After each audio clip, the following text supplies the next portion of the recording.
আবারও ভিনিসিয়াসের চমকে দুর্দান্ত 3 গোলে এগিয়ে গেল ব্রাজিল।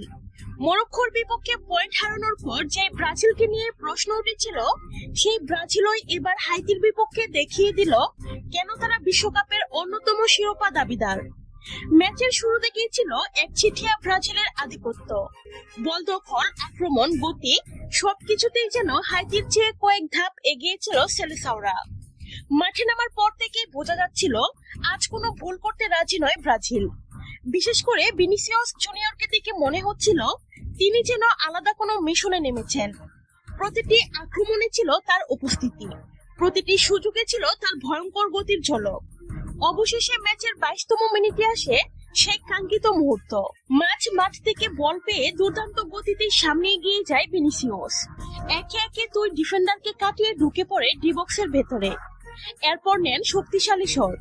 প্রথমবার হাইতির গোলরক্ষক বল ফিরিয়ে দিতে সক্ষম হলেও বিপদ পুরোপুরি কাটাতে পারেননি।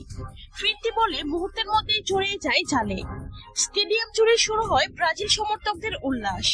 আর ভিনিসিয়াস বুঝিয়ে দেন বড় ম্যাচে বড় খেলোয়াড়রাই পার্থক্য করে দেয়।